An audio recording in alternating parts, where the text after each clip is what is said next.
Back, we have another live interview for you tonight on Evening Plus, talking all about male infertility. It's something we don't talk about a lot, but it's equally as important as female fertility and infertility. I'm joined virtually by Dr. Mickey Koffler with HRC Fertility. Dr. Koffler, thanks so much for being with us here tonight. Let's talk about male infertility. It's something that we're starting to destigmatize a little bit, but it's just as prevalent as female infertility. Break down sort of the statistics that we're looking at here. So first of all, hi, Julia. Thank you so much for inviting me to Evening Plus. I'm very excited to be here. My name is Dr. Koffler, and I'm a double board certified OBGYN and infertility specialist, and I practice at HRC Fertility in San Diego, California. I've been in the field of reproductive medicine for about 30 years. And since, as you mentioned, reproductive challenges can affect both men and women, we treat both. Just on a more personal aspect, I am the luckiest guy, as I'm only surrounded by women, my wonderful wife and 4 beautiful daughters. So I'm generally more comfortable among women than men. Now, overall, with male infertility, you're right. The statistics show that the reproductive challenges, as I mentioned, they almost equally are distributed between both genders. So male infertility is, like I said, almost as common as female. Yeah, absolutely. And I think that's important for people to know because it's often talked about as more of a female issue, and it's really not, as you just mentioned.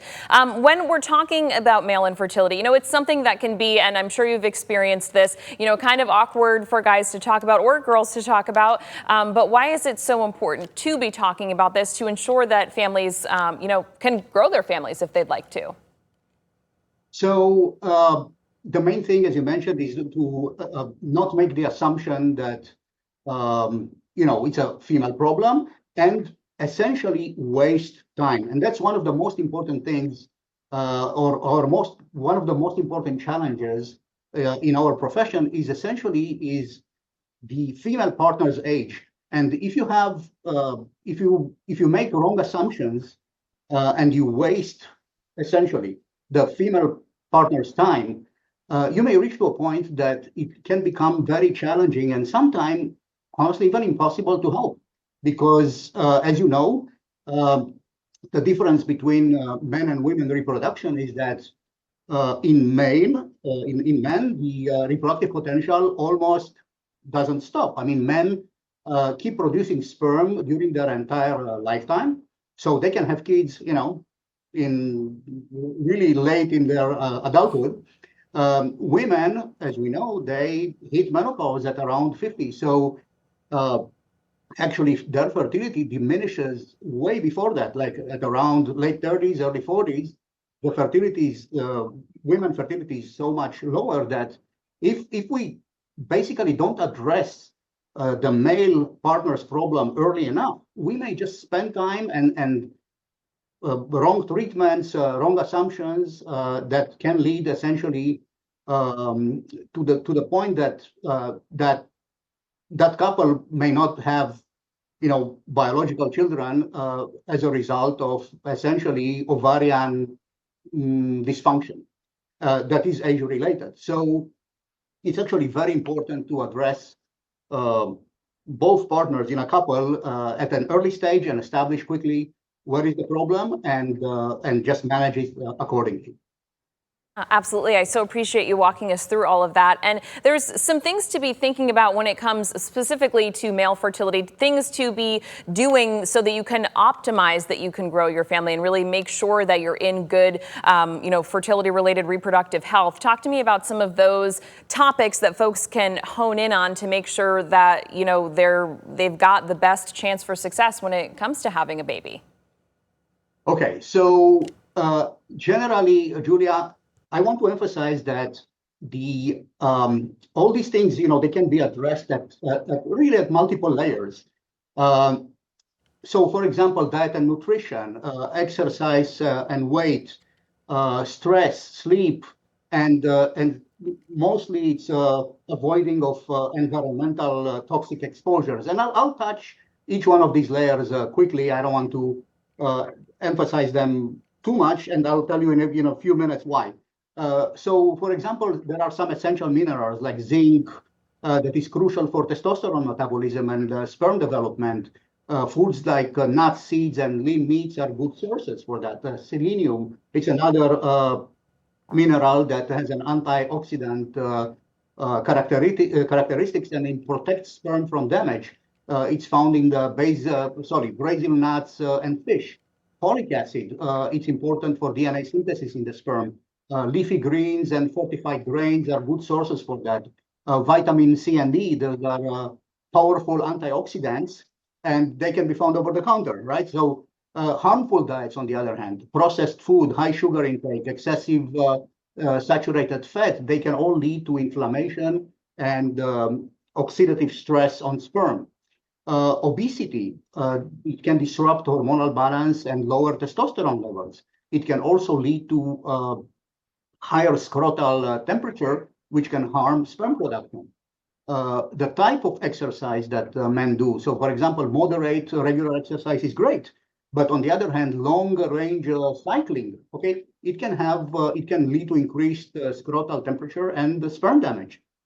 Chronic stress, men that are basically exposed to chronic stress, it elevates their, it's a hormone called cortisol level. It's a hormone called cortisol. It increases the body levels, and that can suppress the production of reproductive hormones like testosterone. So men that are exposed to chronic stress may benefit from stress reduction techniques like mindfulness, meditation, yoga, sleep. You can not underestimate it. The recommendation is to have about 7 to 8 hours of quality sleep per night because it keeps your hormonal balance going.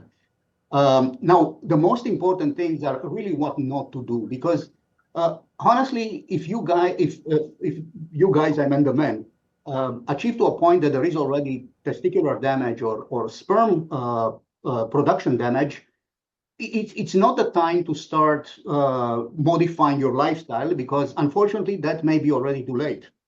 I'm not saying that keeping a lifestyle, a good lifestyle, a healthy lifestyle going is bad, but at that time already you need treatment. You can't just modify your lifestyle to improve the sperm overnight because that doesn't happen like that.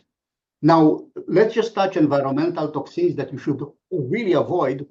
The most simple ones are what we call endocrine disruptors. So, for example, it would be preferable if you can to use glass containers and stainless steel containers versus plastics. That's a simple thing. Smoking and alcohol, they are big no-nos. I mean, they damage the DNA in the sperm. Moderate alcohol consumption is fine, but if you are alcohol dependent, you be sure that it's going to damage your liver, your sperm, and other things in your body.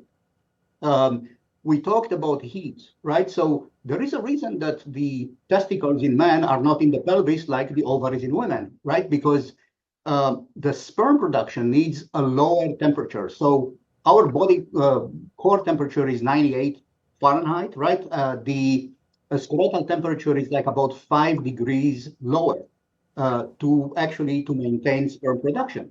So if you expose yourself, so really, I wouldn't recommend like long saunas, hot tubs, or wearing tight underwear, or as we discussed, like long range cycling. It can increase scrotal temperature and damage sperm production. Two more things I want to emphasize. Many men use, body enhancers, which are typically androgens like testosterone. So although testosterone is beneficial for sperm production, when you take it from the outside, when you take it as a supplement, it actually kills your sperm. And I'm literally, I'm very serious about that. Okay, so if you think, yeah, it can increase your good feeling, it does have beneficial effects on your feeling, libido, energy level. However, it will suppress your sperm production, and it may do so irreversibly. So, if you are using those type of supplements, then you should first complete your family before you do that. Lastly, which and not least, is cannabis, marijuana. marijuana has a dose-dependent negative effect on sperm. So, all these guys that, they like to feel high here, they may feel lower in other areas of their body. It has definitely negative effect. Dr. Okay, I can keep talk about it as long as you want, but I think I covered quite a bit of Yes, things that we are going to run out of time on our end, but I so appreciate the incredible depth that you went into with all of those topics. As I mentioned, I think this is so important to be talking about. I appreciate your passion for all of this and all of that good, usable advice. Of course, if folks have more questions, they can contact, their doctor to get even more insight. But thank you so much for diving into this topic and breaking it down for us and helping to just destigmatize kind of that stigma that we do see around this topic. So thank you so much for your time. I really appreciate it. Thank you, Julia. Have a great evening and have a You great too. weekend. You too.